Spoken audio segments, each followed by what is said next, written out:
В днешния подкаст на Nissan Moto отново сме с Ванзи. Както помните, в началото на мото сезона започнахме да коментираме MotoGP, Superbike, Motocross и всичките дисциплини. И ви казахме, че ще направим към средата на сезона пак подкаст, да си поговорим с Ванката за това, така че днеска това ще правим. Какво става, Жоре? Първо те питам как си... Добре съм. Какво Лято прави през времето от когато записахме ония подкаст до сега? Едно и също работа, карам си мотора. Много яко. Всичко е наред, гледаме си MotoGP, Superbike. Топ. Така че ти? Знаеш, състезания, обучения, какво ли не.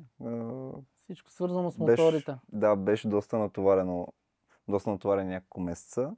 Но както и да е, сега дошли сме да си говорим за нещо друго. С какво искаш да започнем? Това ще да те питам. Дай с Супербайка. Ти там си по-запознат, както и миналия път. С Супербайка там общо взето ние си говорихме миналия път и тя се запази абсолютно същата тенденция. Една много сериозна битка, нали, между Топрак и Булега. Да, те двамата, като гледах това, като гледах. Общо взето те са си от началото на сезона, седно са в друга лига, човек.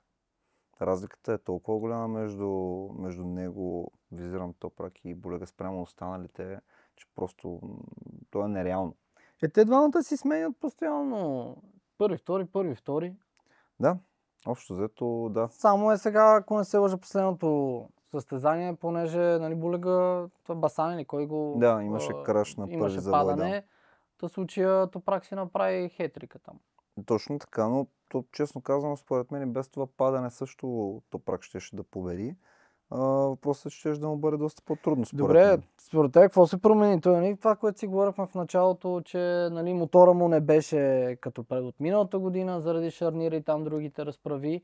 Изведнъж как стана конкурентен? Според мен в момента състезанията до сега бяха на такива писти, които по един или друг начин не бяха толкова негативни като цяло за BMW.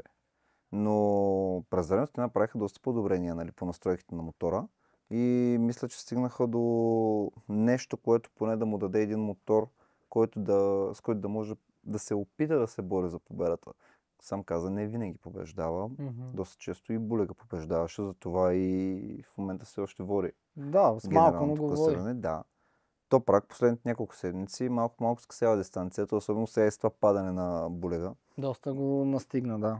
Но въпреки всичко се закучила човек една такава борба, която...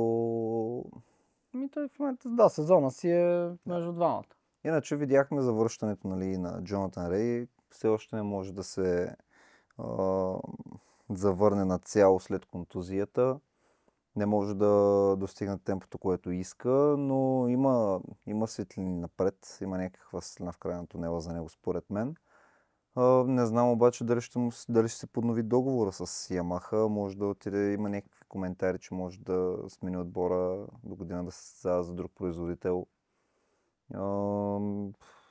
Хондите направиха някакъв така сериозен прогрес за няколко кръга, но сега на последния кръг нямаха кой знае какви резултати, честно казано. Тук като цяло, виж, че даже в момента Петручи, където е с частен отбор, е трети. Да. Нали така?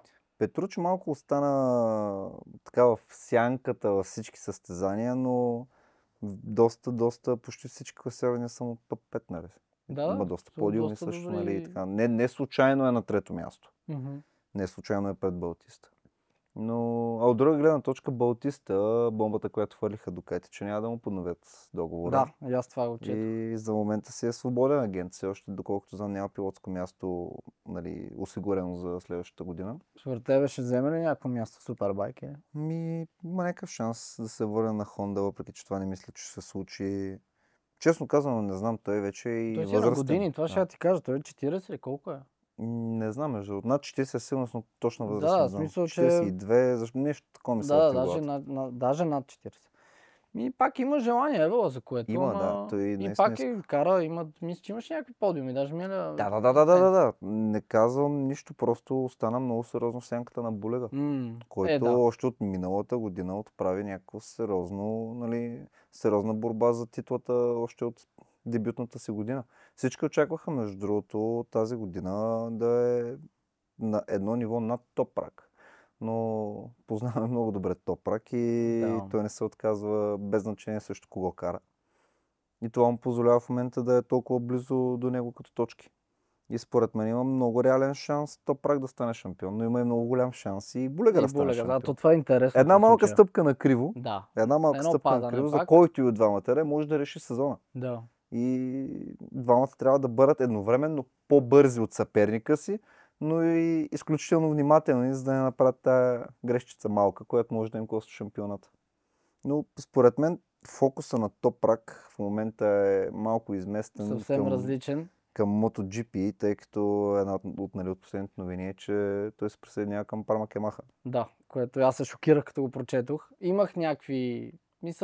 Мислех, че ще стане, но... слухове дълго време. Да, то много слухове си викам, бе. Те от Пармак го отрекоха дори. В смисъл, имало е някакви преговори, но не е взето решение. Те бяха изтекли вече новини, едва ли не, че са подписали. Че е готов, да. И накрая избухнаха с новината, че Топрак влиза в MotoGP с Пармак Ямаха. Лошото за Топрак, те има и добра и лоша страна. Лошата страна е, че до година е последната година от сегашните регулации. Да. И ще му се наложи да управлява най-бързите мотори на планетата, създавани някога. Да, в момента са си най-бързите в рамките машини. Само на една година. И след това, рестрикциите. Честно казано, не знам дали е подписал едногодишен или двугодишен договор с Прамак. Не съм особено сигурен. Не искам да говоря неща, които не са истина. Но ще има много кратко време за адаптация. Неговия стил е уникално различен от на всеки един друг пилот, без значение от категорията, дали 1000, дали Moto3, Moto2, MotoGP, каквото и да е. Нали? Много ще им бъде интересно как ще си адаптира стила към управлението на MotoGP мотори, тъй като MotoGP моторите спират страшно много и с задното колело, а неговото задно колело почти изцяло във въздуха постоянно. Така че сигурен съм, че ще бъде компетитив. Просто не знам колко време ще му отнеме, за да стигне до там. Но той е един от най-талантливите пилоти на планетата. Да, в момента наистина като цяло е малко по-различно от другите, наистина доста талантлив, така че според мен ще навлезе набързо в... Но както кажеш, ти не се знае наистина колко. Различно е. Знаем историята, доста състезатели от GP-то, като отидат супербайка, ни стават шампиони, както Алваро, Биаджи и така нататък. Така е. Докато обратното не се е случило, така че ще е интересно да видим.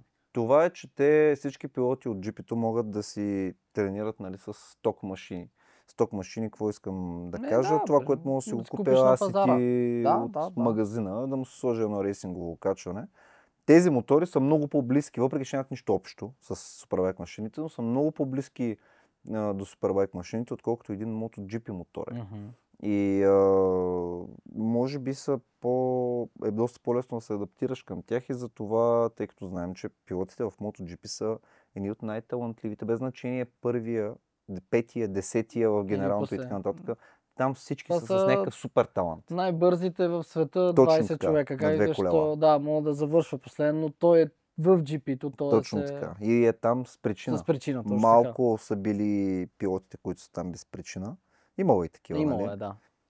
Но общо взето вижда се, че когато отиде пилот от GP в байка, нещата рязко загорбяват.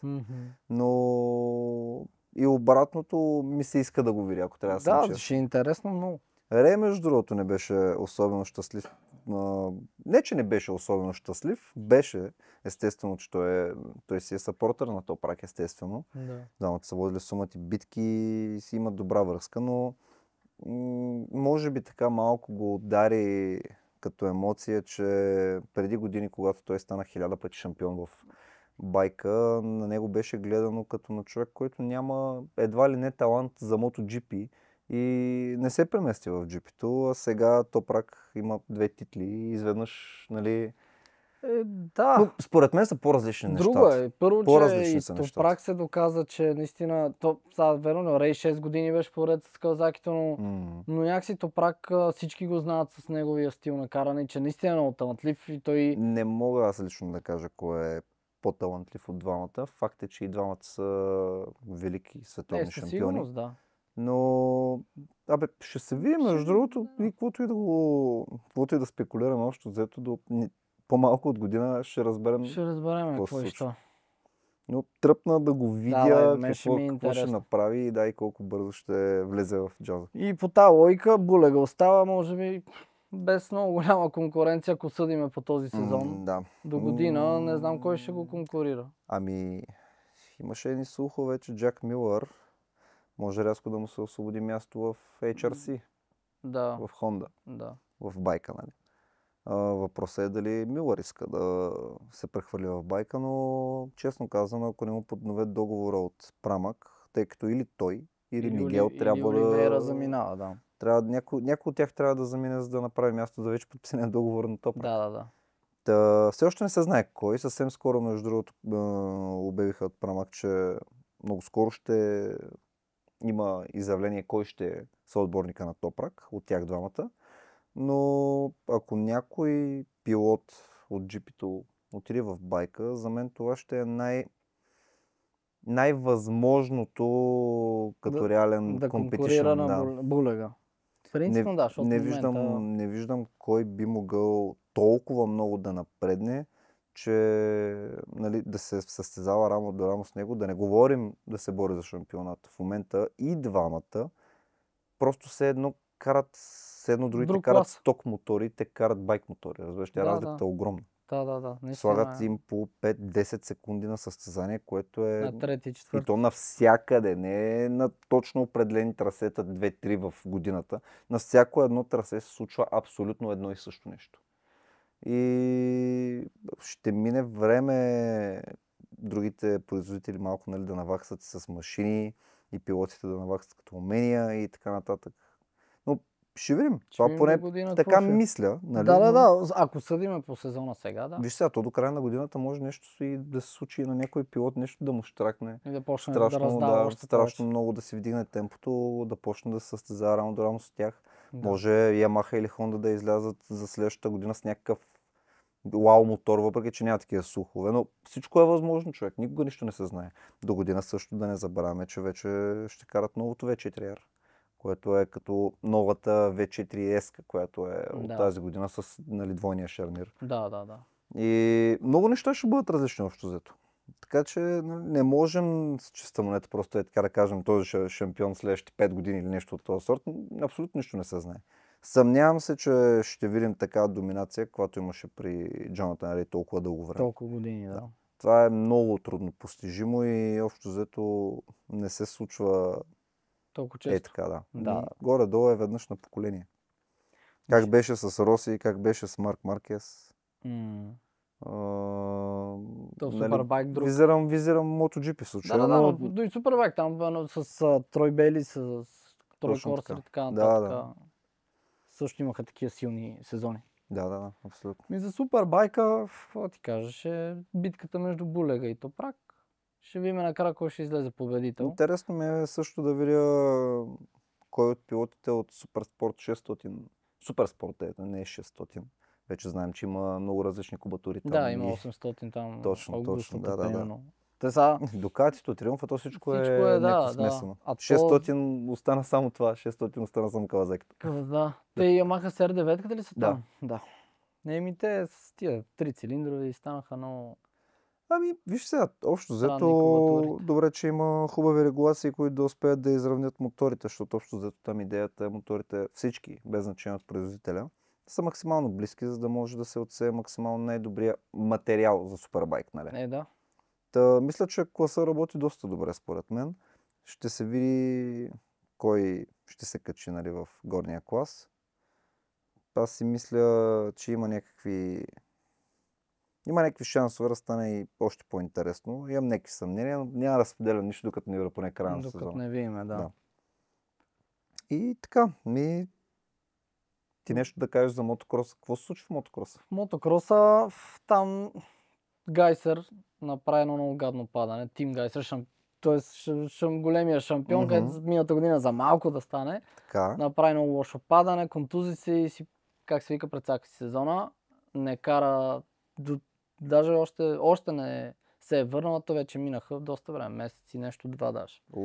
Тоест сезона си му замина. Каква е контузията, ясно ли? Ще излъжа какво беше.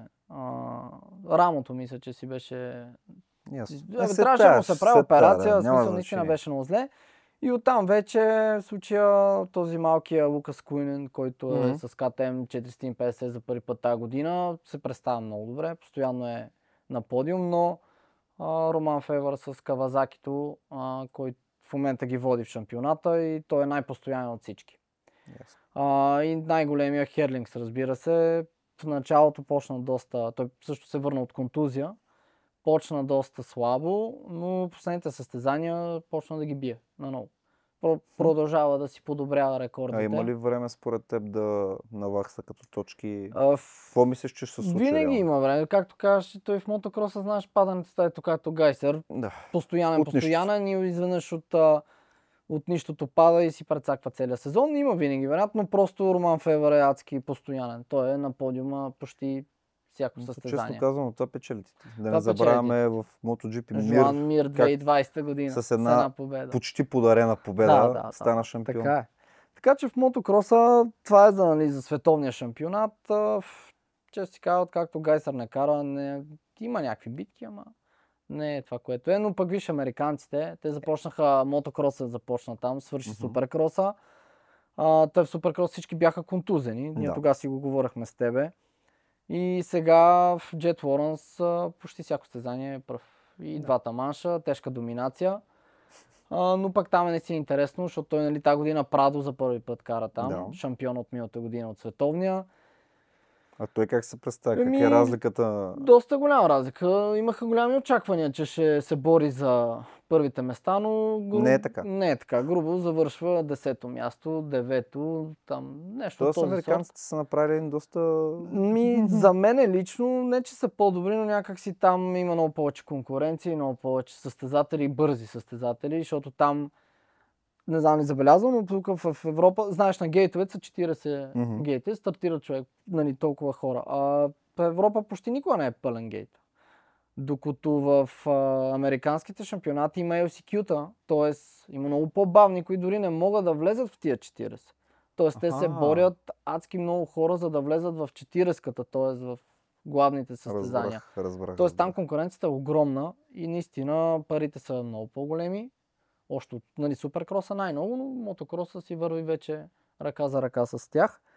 И затова може би Прадо ясно, че тази година е съвсем различен мотор, т.е. Кавазаки. До сега беше с газ, КТМ е карал. Аз съм чул, принцип, че Кавазакито не е май като че ли най-добрата кросова машина. То при кроса много изравнени нещата. Примерно интересното е, че в световния шампионат Кавазаки нямат световна титла в 450. Тази година Роман Февър може би ще промени това. Защото за сега е пръв и то доста постоянен. Общо взето, не че е лоша машина. Примерно преди години Илай Томак с Кавазаки ги биеше почти всяка година. Аз говоря точно за миналогодишния модел, 2024. Може. Бях чел някакви такива неща. Имаше някакви неща, но те им причитам, машините са, както Супербайка, доста различни от тия, но твърди си, доста интервюта чета, че мотора не е бил достатъчно бърз. Така каза Прадо. Според мен не е това, ама не мога да ти кажа. В случая в момента не може да ги конкурира, доста го минава, така че... То ще се пролича. Но интересно, в смисъл и Томак се завърна общо, взето поне сега всички карат. А не в Суперкрос как бяха контузени, така че... Дано да нямат контузии, тъй като винаги е много гадно, когато един шампионат се решава от контузии, от отсъствия. Да. Друго е и за нас като зрители е доста по-интересно да ги видим на пистата. Всички най-добри, То затова примерно Суперкроса беше доста негледан тази година. Защото буквално когато няма интрига, човек. И най-бързите, като не са там, наистина няма интрига, което... Точно за това е за кроса, но аз MotoGP-то най-много си следа, разбира се. Там поне се случват хубави работи. Общо взето това, което мислехме, че ще се случи след предния подкаст. Абсолютно всичко се случи, както го видяхме. Лично съм доста доволен, гледам си го със страшен кеф. Аз честно казвам си мислех, че Марк Маркес ще спука гумите по някое време, че брат му дори ще го задмине по точка, което стана за много кратко, нали? Да. Но излезе доста по-постоянно, отколкото някога е бил с Хонда. Старая се да е перфектен, да има максимално малко падания. Въпреки, че пак направи едни падания, особено ненужни. Американското състезанието, Да, бе, тогава човек, ама- нямаше никаква логика, но да, той си призна, че е грешка, качи се на бордюра, хлъзна се, а ги водеше с 2 секунди. В смисъл беше си му... той се опитваше, може би, още малко дистанция да направи. И Не, после не да си беше върнал контролира. гъста общо Да, взето, да, със натискаше, то затова и падна. Натисна доста. Да. Ама много тъпо ми стана, защото гледна точка, че Абсолютно. това си му беше вързана победа. Интересното е, че дори и тези неща, като се случват, Баная не може да се конкурира дори с брат му. Да, Който ние го подценяхме малко. подценяхме го така. Въпреки, че Алекс тази година ми изумя. Аз не знам откъде изкара този прогрес. Това GP24 Дукатито явно му пасна прекалено много. Ами той и Баная мори за този мотор, но според мен, тъй като той беше излязъл с изявление, че иска да се върне, после с друго изявление, че това не е точно истина, но според мен второто изявление беше малко поради маркетингови, от маркетингова гледна точка. Да, че ще кажа, че новата Дукати не става. Да, но общо взето какво виждаме? Виждаме, че Маркес е най-бързият от всички с него, което означава, че мотора се става. Сега Банай казва, че Маркес би бил бърз и с трактор. Да, и аз го четох това. Но... Вика, той е в друга лига. Не знам. Ако трябва малко да вкараме тук някакъв анализ, да не забравяме, че Хондата никой друг не можеше да я кара. Освен Маркес. Точно така. Обаче, Хондата, когато Маркес се качи на Хондата, беше най-конкурентният мотор на гъда. Дани Педроса беше бърз с нея. Преди това Столнар беше и така нататък, да. Но пак после не беше и пак ги да, бе, ама това какво означава? Първо означава, че Маркес може да е бърз и бавен мотор. Да. Обаче пък сега дали ще има на такава тенденция, където отиде Маркес, моторите рязко за другите пилоти с тази марка да не... Не ми се вярва да го има не са особено конкуренти. Особено сега в случая, все пак Пеко им е 2 години шампион на Дукати, техен любимец, италянец и така нататък, знаят, че е бърз. От сега има слухове, че мислят да го махат, да. Смятай. Но Дукати никога не са били най-верни към пилотите си, ако трябва да сме честни. Да. Така че Пеко не може да се надява, той за това и е супер притеснен в момента. Ма той психически срина, човек. Нормално, 9 състезания човек подред. Това, което му се случи на него, не му се е случило, откакто започна да се качва на подиума в джипито. Да. От 3-4 години поне. Това е за първ път. Както... то даже и когато водиха борба за титлата с Куартараро, той имаше много повече победи. Но той в момента изобщо има ли победа? Има една в Америка. В Америка, точно заради падането на Маркес. Не, тази година наистина му е... Той психически изглежда съсипан, като цяло, но нормално. Той, както кажеш ти, ето сега и в италианското състезание Муджело, където е 3 години поред. Вкъщи, на неговата писта, дори подиум не хвана. Дори подиум не може. Докато братята Маркес тежка доминация направо. Ами аз по принцип има някакъв лек лъч напредък при Баная. Трябва да сме честни. Но все още според мен е доста далече от това, което трябва да бъде, за да има шансове да се бори с тях, не да ги победи. Имаше някаква борба там в Италия, първите 7-8 обиколки. Много бързо приключи. И след това приключва всичко, да. Което това е месторулъка. Да, естествено. Но Алекс много кара. Да. Много кара, просто брат му винаги е. Той остана малко и той в сянката на брат си, ако трябва да сме честни. Нормално. Но пък неговия прогрес видимо е най-големия от всички. От на всички. То просто е... Миналата година към средата започна някакъв прогрес. Покрай, може би, брат си, не знам. Спринтова победа на Силвърстоун, ще излъжа. Да, имаше добри резултати миналата година. Беше бърз пилот, но не беше и на една трета. Дори сега. Толкова постоянен, колкото е в момента. Той е в спринтовете 9 спринта, 9 пъти е втори. Една победа, извиняй, точно така размениха с брат му, точно така. Тоест спринтовете, те двамата си ги делят, което е скандално. Никога не е било това до сега. Не, няма, то е просто... Никога не е имало и така комбинация от братя в мотор. Да. Имало и преди, първи, но не е и толкова бързи. Да са първи и втори постоянно или да са двама братя с победа в GP-то. Виж разликата в точките между Маркес и Баная. 110. Между който и от двамата Маркес, дори да кажем. Разликата е огромна. С Маркес е 110 точки. 110 точки, това са адски много. И 40 между... Такава беше и разликата... Добре, малко по-малко. 90 и нещо беше. Когато с Куартараро, и на Вакса после. Тъй, че всичко е възможно, но Според мен На този етап, не мисля, че Квартаро, не мисля, че Банай има някакъв шанс за Да. титла изобщо. Еми, И ако трябва да съм със сигурност. честен, ако Маркес не сбърка, Маркес Да. ако не сбърка, не мисля, че и брат има особени шансове.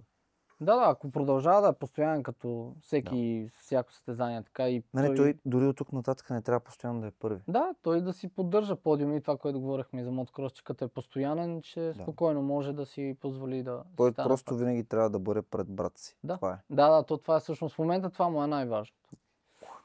Като каза Квартараро, той пък виж какво направи. 3 поредни пол позишъна направи. Което ме изуми много. Това не знам дори откъде дойде. С Ямахата и аз не знам откъде дойде. Просто бях в шок, особено ще излъжа на кое точно, но последната му обиколка беше брутална, където всъщност взе пол позишъна в последната секунда. Никой не повярва на Той тази Марк си обиколка. беше казал, че готов, че не взел пол позишън. Всички гледаха така. Да. Буквално. И то си Ямахата, и то 3 пъти поред.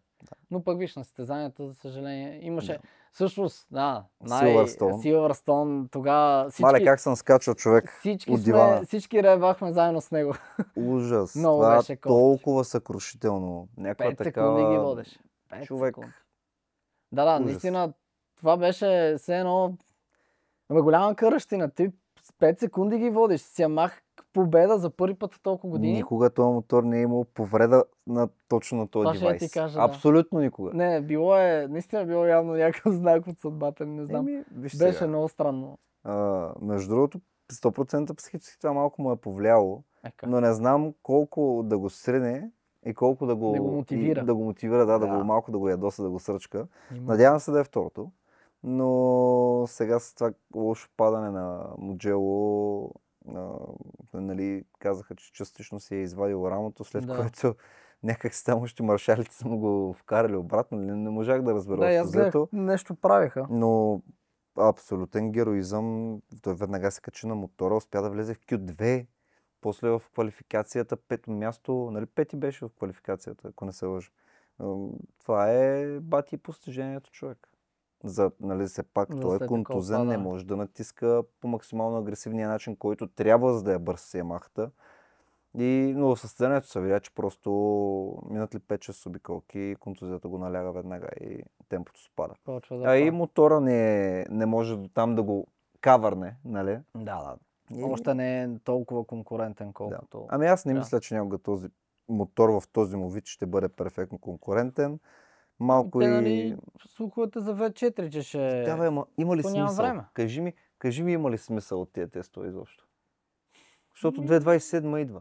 Точно това ще ти кажа, заради 2027 няма много смисъл, защото само до година мога да си позволя. Кой производител ще налее някакви страшни финанси в едно нещо, което ще изчезне до година? За една година. Да, няма лойка. По-добре е да се работи върху 2027 моторите. Аз съм на 100% сигурен, че в момента абсолютно всички марки отделят страшно много средства за девелопмента на новите мотори.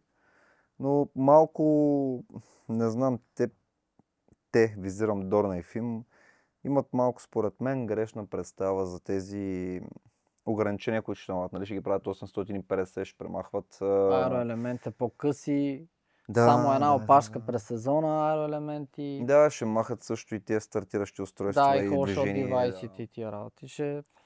Не знам. Казват, че го правят с цел да направят по-безопасен шампионат. Но обясни ми следното. Единствената разлика, да кажем най-голямата разлика, ще бъде даже аеродинамиката, няма да са двигателите. Добавената аеродинамика прави мотора по-тежък, например, за обръщане от ляво надясно, защото има повече притискане. Нали? Има повече грип и така нататък. Това, да кажем до някъде, че ще бъде малко по-лесно управляем този мотор, когато трябва да бъде, нали, по-пъргав. Да. Но пък няма да е толкова стабилен, колкото трябва. Не само на правата. В бързи завои, например. В завой с на 200 км в час аеродинамиката има голямо значение. Не мисля, че това граничи с по-безопасно. По никакъв начин. От там нататък те казват следното. Да, моторите правят по 360 км в час на правата. Съгласен съм. Така е. Но каква е разликата, като правят 340 или 360? Те пак са на 2 см един от друг, като спират. И пак са с 300 и.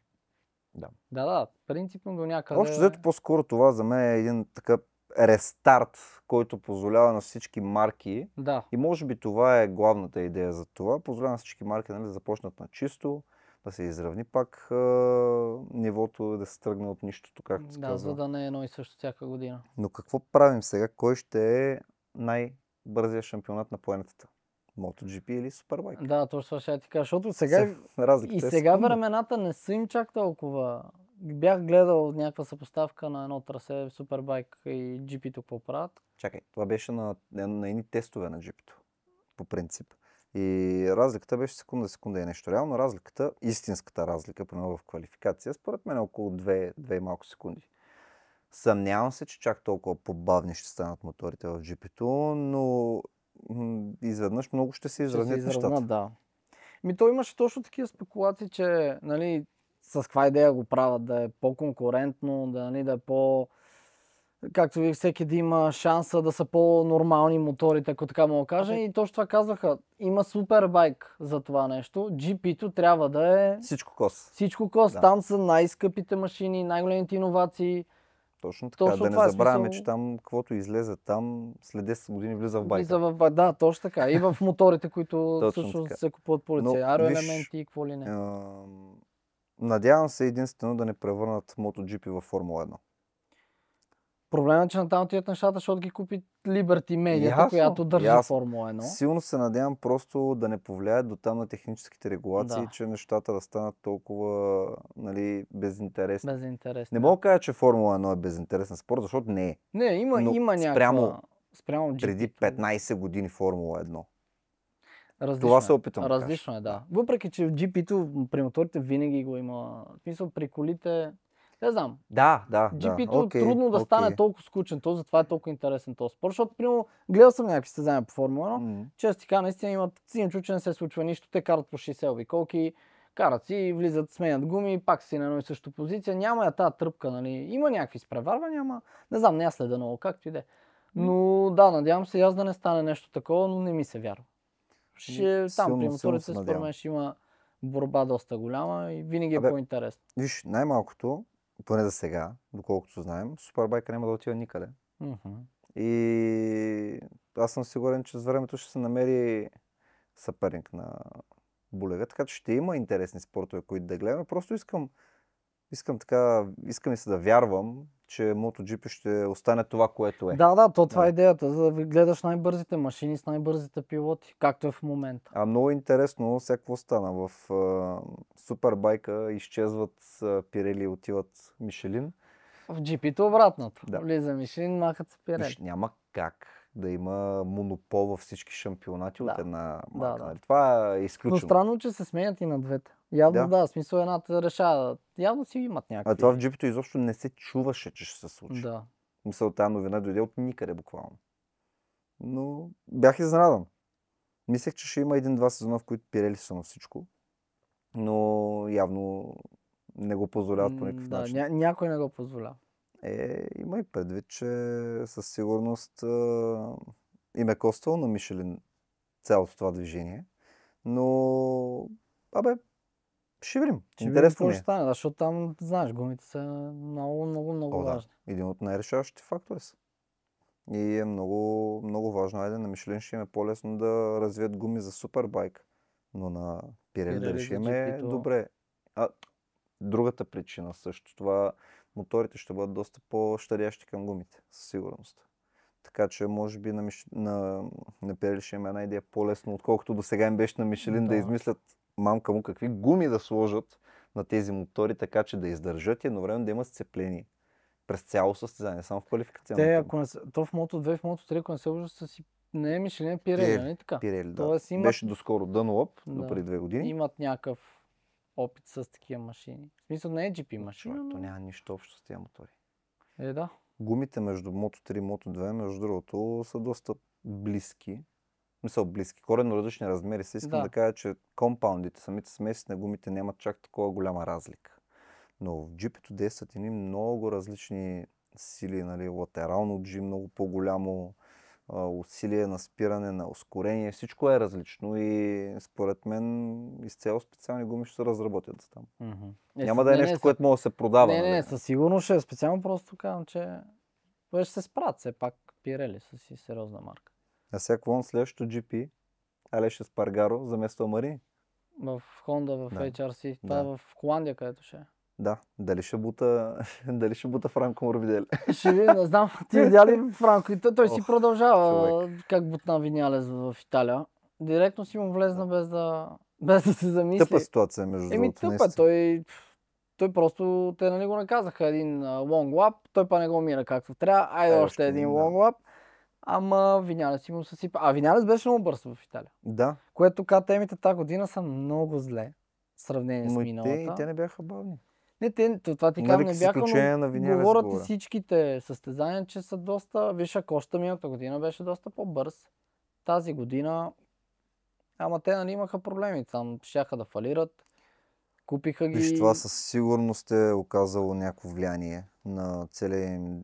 Оказало е със сигурност. Целият им девелопмент. Да. Те, колкото разбрах, не са вложили нищо, някакви иновации. Всичко не. Имат различен аеропакет, доколкото знам в момента. Сега, където го сложиха за Италия, където е много сходен с Дукатито. Да.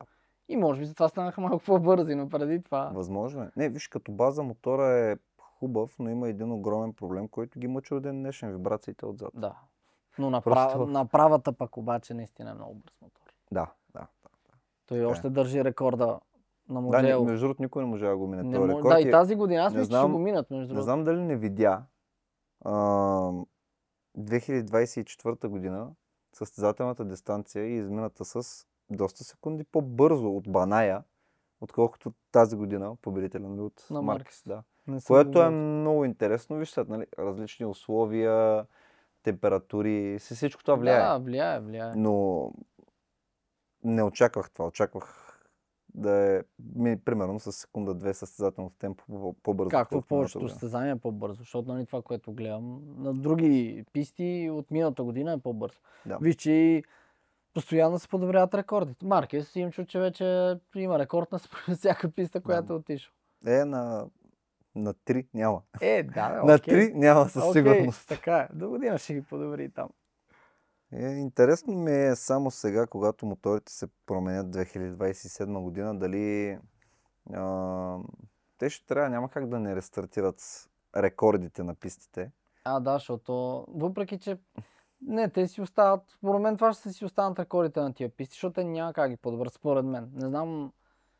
Не знам наистина. И аз това се чудих, дали си остават тия рекорди. Ама то трябва да си останат. То си е рекорд, в смисъл те ги сравняват с GP-тата от преди 10 години, същата работа.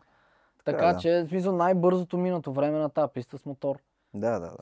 Вижте, до сега винаги е имал само нагоре, до сега даунсайзинг не е имал. Точно сега ще е даунсайзинг, което ще... Не знам. Аз съм, за съжаление, съм скептично настроен към това. Сигурно ще има и някакви плюсове от цялата работа. С моторите ще бъдат и по-леки. Нали, коренно различни ще бъдат изцяло, генерално. Така че не можем да сме на 100% сигурни, че ще бъдат толкова по-бавни. Защото това може и да не се случи. Може разликата, в началото да имат разлика една секунда на обиколка. Много зависи и от трасето, много зависи от всичко. Винаги зависи, да.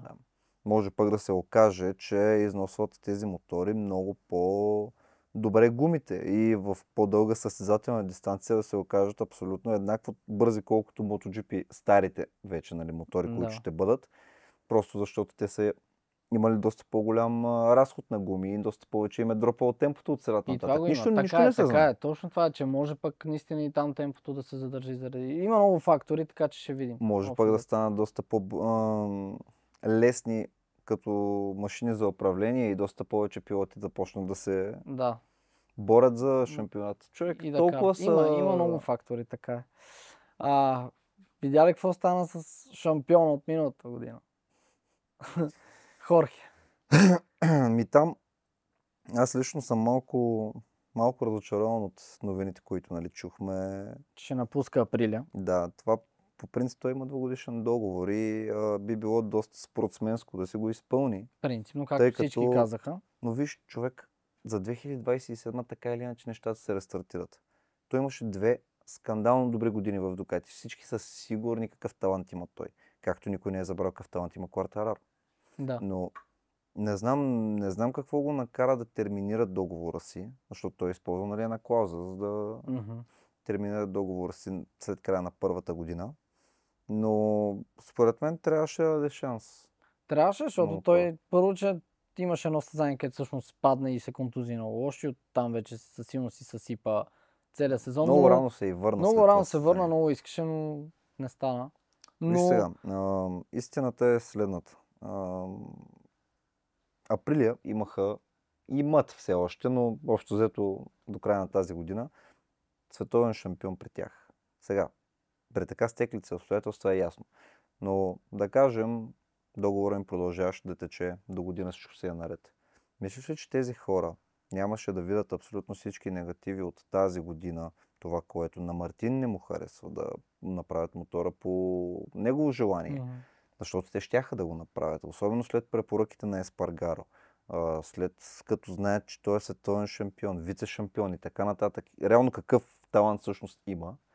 Те щяха да уважат всяко на негово желание и щяха да вложат всичко нужно да се навърхат точно на финалната година на този спек, който са моторите в момента. Абсолютно, и според мен тук не Априлия изгубиха, Мартин изгуби. Със сигурност Мартин изгуби, защото аз не виждам никаква логика в това. Той няма как... Точно това искам да кажа. Той няма да отиде в Дукати, ще отиде в Хонда, примерно.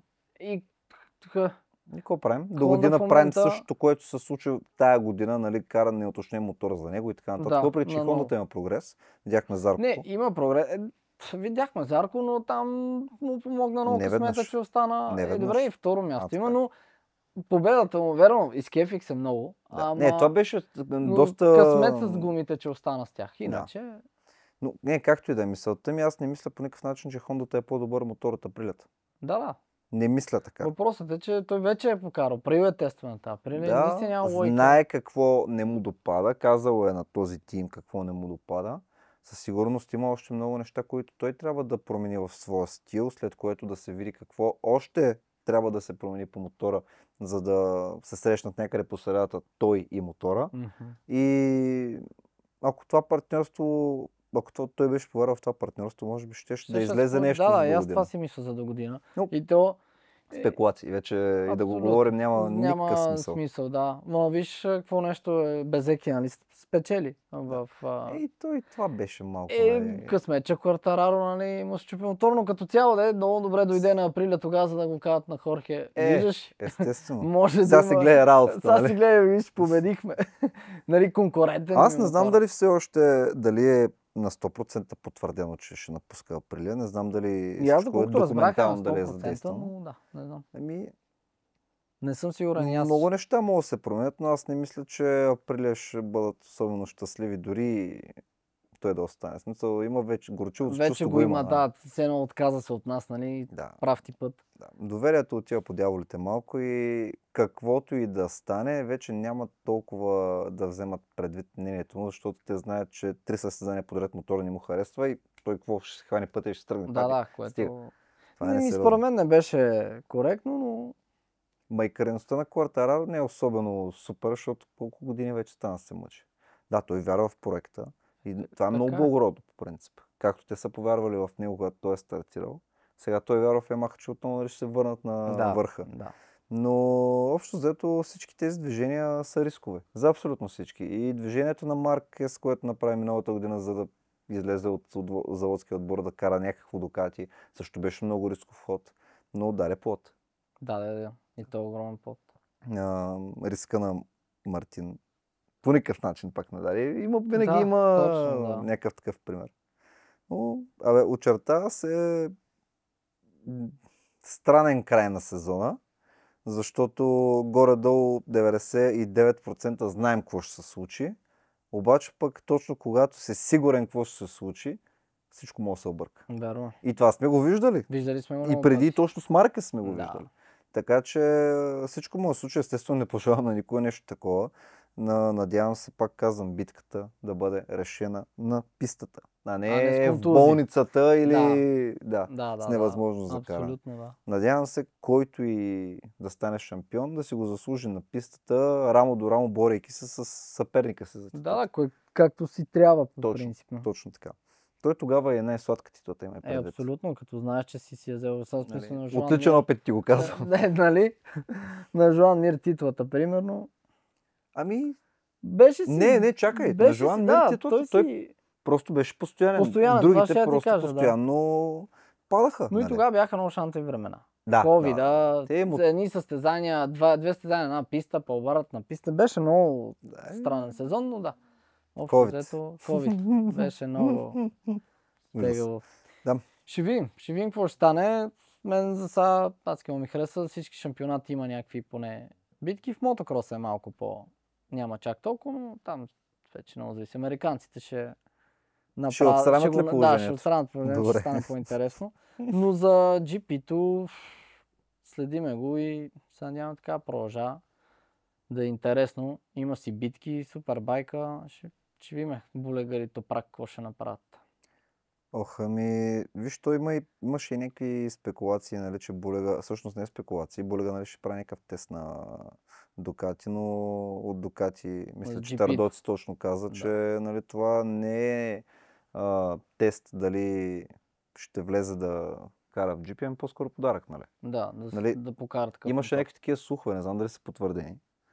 Но не е изключено и Булега да получи една такава възможност след някакъв период от време да кара MotoGP. Ако продължава да се справя толкова добре в супербайка, ето както с Топрак. Дукати не бягат победи. По никакъв начин. Със сигурност. И да не забравяме, в момента имат Маркес. Да. Но те си искат италянеци. Искат си, да. Въпреки че и супербайка си искат да бият. Не само GP-то. И няма да пуснат, ако не намерят някой много бърз. Естествено, но отдолу също и да бързи момчета. Така е. Интересно. Както никой не вярваше, че Булега, нали, изведнъж влиза в байка Руки е вече конкурентен. Да. Така и това нещо може да се случи пак. Така е. И по принцип е най-хубаво, когато водиш, нали, борба с собствения си отбор и с собствения си съотборник. Тогава, ако няма някакви ужасни отношения между двамата пилота и нали, не падат постоянно, тогава компанията печели най-много. И отбора. Но ако това се случи, така доста с по-лека ръка ще го пуснат да отиде в MotoGP. Не да отиде където и да било в MotoGP, най-вероятно ще го предърпат към себе си. Да, Дукати. Но да. Ще видим. Той сега ще видим след 2027 какво ще се случи и така. Да. И ще си говорим на края на сезона. Какво се е случило. Задължително. Да закриеме. Нали, почнахме го. Как? Трябва да помислим дали да го направим след последния кръг или преди последния кръг и да дадем някаква прогноза. Да, може би преди. Ама то може и всичко да е приключило. Това ще ти кажа, че според мен доста от нещата ще се приключи, но може да го направим така. Поне в някои от шампионатите се надяваме до последно да има интрига. Според мен в супербайка ще е до последно. Докато в GP-то, ако върват така нещата, може би няма да е. Не, може би след 2 месеца. Да, ще приключваме сезона, да. Да, ще празнуваме. Ти ще празнуваш сигурно, да. Добре, Лака, много ти благодаря, че си поговорихме. Естествено, аз също. Си видим пак по-скоро, пък за тия моторни състезания ще си говорим към края на годината. Да, отново, както беше и в началото. Да. Така че останете с нас, следете ни и се абонирайте за канала ни самото. Чао!